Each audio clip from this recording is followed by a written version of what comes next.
Ladies and gentlemen, welcome to another gripping episode of Nerd Radio on Rift 2. Big. A little bit. Out of the gate. This week's going to be it's your normal show, but I've got a couple hot takes that I can't wait to unleash on the world. Cool. Unleash that hot take. Over the last weekend. And I think part of it too is that I'm going through some like sinus allergy something, like, you know the scene. Is it allergies or did I kill you a couple weeks ago? You know the scene from Raiders of the Lost Ark where they see the they Grail start melting, and they start that's what I feel like my face is doing. Really? Well, your face looks fine. No melting. That's good. You do not look like a melting Nazi. At least whatsoever. at least I don't look that way, because there definitely have been points in the last week or so where I feel that way. I even went to the doctor and they gave me like 5 different allergy medications. Like, just do all these. I don't. Oh my God! Is there a new light? No, I think it's just. I'm looking at the screen here. You know what it is? It's the. Oh, we have the wrong lights on. Yeah. Oh, okay. So Chuck's gonna meander across because all of this is staying in the podcast. There we go. Hey. Oh, I'm actually talking. There must be this light right here. I don't recall like the towering red light. Do I have that on? Oh, well, the towering red light, that's always on. Is that mic on? No, that's for all. I think that's for all of them. Yeah, that's just a general. Yeah. No, that's always been It's like there. the on air. Yeah, that's Once instead of having an on air thing out there, that's the indicator to people to not come in the room. You could see through all the windows, like they do to me in the morning. Well, I'm either live or recording. Right. It's supposed to prevent things like that. I'm doing work in here. It happens more often than. All right. Well, my name is Chuck Bean, and I'm joined by Al Beck. And that all better be in the podcast. And James. Like he's going to listen to it to find out if it actually made it. Yeah, right. Yeah. Dude, I really feel like Chuck deserves some sort of an award or something, because not only does he do this, he has to listen to this crap. Then I listen back to it. He's got to listen to it all again to put it out. And let me tell you, every week I listen back to myself and go like, why does anyone talk to me ever?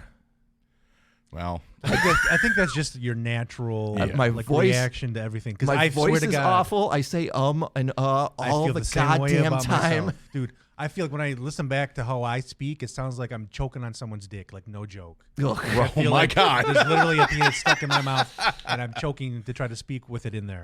So I understand completely where you're coming from. Right. All right, well, let's. This is kind of a follow-up to a story that happened a couple of weeks ago. We already started recording, my bad. Yeah, well. I completely forgot. I was like, is he going to do the intro? Oh, no, we already did that. That was the intro. No. Welcome to the show, James. We started the intro. I started the intro, and then we had to deal with the lights. And then we had to adjust the lighting on a podcast. Yeah. If the lights aren't right, we won't sound right. The only show on a podcast with lighting that has a lighting issue.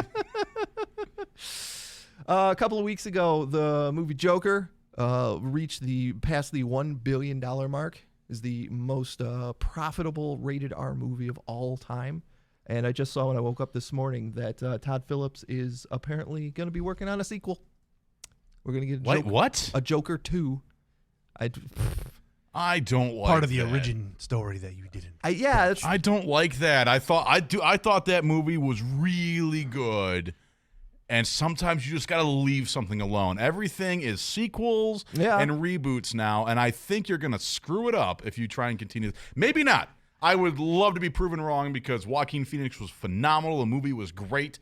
James, you still haven't seen it, have you? I have not. Okay, yeah. I probably won't see it till like in Redbox it or stream it. Right. Yeah. Like, well, I will be buying the Blu-ray, and I'll bring it in for you.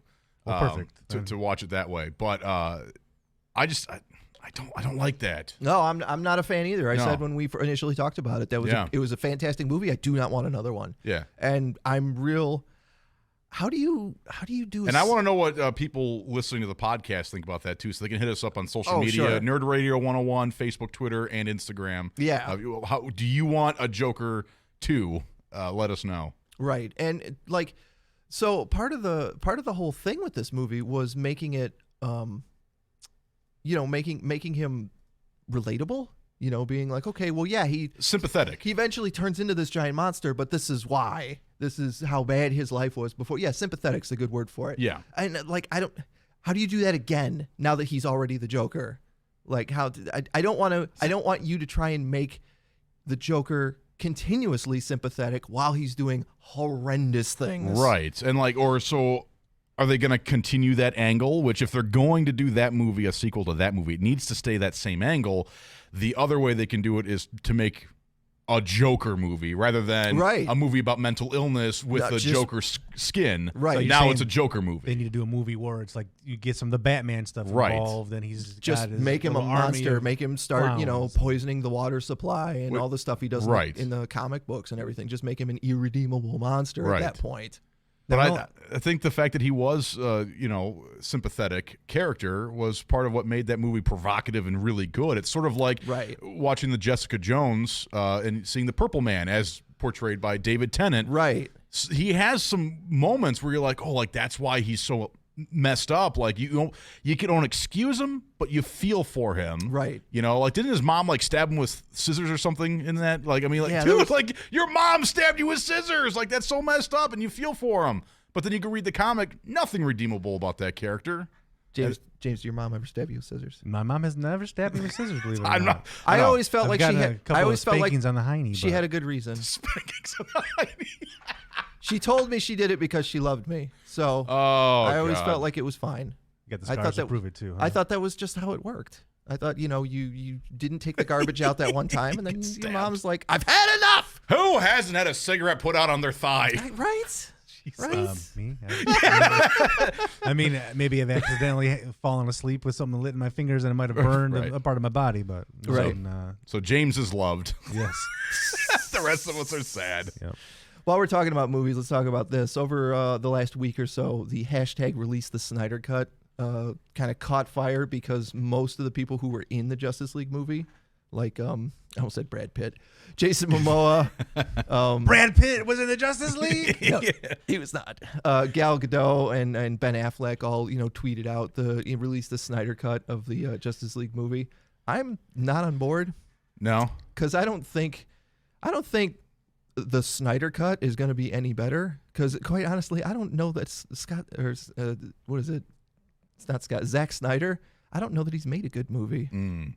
So you were not a fan of Batman vs Superman, right? No. Okay. I enjoyed Batman vs Superman. Okay. And I enjoyed the extended cut much more than I enjoyed the theatrical release. Did you? Okay. I did 100%. And I didn't even realize this was a thing until somebody randomly stopped me in the hallways the other day. I'm like, I don't even know what the hell you're talking about, the Snyder Cut. Right. Like I just had to kind of. This is the first time hearing about it. Yeah. So I'm like, okay, cool. So essentially, what you're saying that they want to do, they want like the original cut of Zack Snyder's version of the film, right? To get put out so we can watch it before they had to cut it down to make like time or whatever. Yeah, well, initially when the movie came out, Zack Snyder worked on most of the movie, and then he had to leave because he had a tragedy in his family, and they brought in Joss Whedon to finish the movie, and Joss did some reshoots and added some humor to the movie. Oh yeah, that's right. Like didn't they say it was like too dark or something? Right. Because I remember there being something, and didn't they have to like what? So oh my God, what's to lighten it up or whatever? Yeah, that's when I felt like they wanted to make it more like a Marvel flick. Sure. If I remember correctly, the guy who played Superman, he grew a beard or something for another movie. They had to digitally remove his beard. Remove the beard. Yeah. Boy, is that weird. Yeah, that will never not be weird. What the hell is his name? I can't remember. Henry Cavill. Henry Cavill. Yeah. He had the mustache. Yep. He had the mustache for the Mission Impossible movie he was filming at the same time when he had to go in and do the reshoot. So I mean, I think I'd be interested to see the Zack Snyder cut of the film, especially. I love the fact that when the DC movies, like Batman vs Superman was such a darker version of a superhero flick compared to all the Marvel Disney stuff. They kind of was keeping them separate. Like they had their own stamp on a comic flick compared to what the Marvel was going. The direction they had. Yeah, and don't get me wrong. Like I think there's definitely a place for movies like The Joker, or even like Deadpool being rated R, but also very humorous and kind of thing. It's just I'm not a Zack Snyder fan. The only movie of his that I've rewatched multiple times. Well, no, there's two of them, but one of them I will not defend.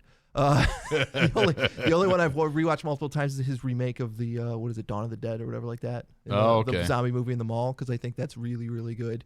The other one is Sucker Punch, and that movie is not good, but it's pretty. And I feel like I haven't seen any of those. The soundtrack is great. It's a bunch of covers of stuff. Is it's Sucker really cool. Punch like based off of an anime? It is. Like hopefully I'm not going to give it away, away, but isn't it like you find out like a girl is like dreaming? Yes. Okay. Then yeah. It's not. It's not based on an anime, but boy, oh boy, does some of that stuff. She fights a giant samurai in one of the things. But it's a series of music videos essentially. Like they did a bunch of covers of some fantastic songs, and one of them is Iggy and the Stooges' "Search and Destroy," and that's like, it's amazing. I'll just listen to that sometimes because it's a great cover of that. But it's a series of music videos, almost like watching like the heavy metal movie or something. Oh, okay. Well, he did 300. I like 300. Yeah. Zack Snyder did 300. I don't even know. It's funny. I just pulled up his IMDb. That was probably a good. That was probably a good choice because, like I said, I'm not trying to be all hot take. I'm not a fan. His known for list is Wonder Woman 300. He did Watchmen, the movie, obviously. Yeah, that's been my go-to. This is why you don't want exactly what was in your book on the movie screen. Yeah, it was too long, and the parts that were literally translated didn't land very well. Ugh. I mean, he did a good job with Wonder Woman. I thought Wonder Woman was a great that was movie directed too. by somebody else. He must have been like executive producer or something on that. Because I remember that was directed by a woman. He did Legends of the Guardians, that owl movie. The Guardians of Gahul or whatever that was. Yeah. He's got his fingerprints on that. That owl movie. Oh boy! But that's cool. At least for you, James. That's cool. That holds some weight to you. You're like, yeah, I want to see that. Yeah, but I'd put some time into actually checking it out and seeing. I mean, I enjoyed Justice League too. I wasn't like put off by it. It wasn't like the greatest superhero movie ever created. I enjoyed the fun parts. Like the Flash was real, kind of fun. And there's the scene where Aquaman gets has Wonder Woman's lasso and doesn't know it, and he's like, "I love you guys. I can't wait." Blah blah blah. See, I James and I have very similar opinions on movies. The DC movies are where we end up differing because he's a much bigger fan than I am of them. Right. I have not been crazy about it. And I'm a DC guy, and maybe that has something to do with it. I like those. I have more of a connection with those characters, aside from Deadpool, obviously. I'm connected to Deadpool. But I was going to say, that reminds me, I've got comics for you. Oh, do you? Excellent. Yeah. I know I saw the charge on my card. Look, the comic book store. Okay. Yeah. Oh, I guess I bought some comics today. But Batman versus Superman, like, I hated that movie, but I didn't hate it. I didn't really think it was great. But going into it, I was so worried about Ben Affleck. Yeah. And I actually thought he did do a good job, though. So I walked away from that movie going like, oh my God, like I felt bad. I'm like, that movie sucked. It wasn't even his fault. Right. Which is what I was expecting. Well, we definitely have some more stuff to talk about. There's some video game news to discuss. And coming up next on Nerd Radio, we're going to talk about the two words that completely broke nerds everywhere over the weekend. Uh-oh. Baby Yoda. Oh, yeah. Ooh, Baby Yoda. Coming back. I thought it was going to be losing virginity.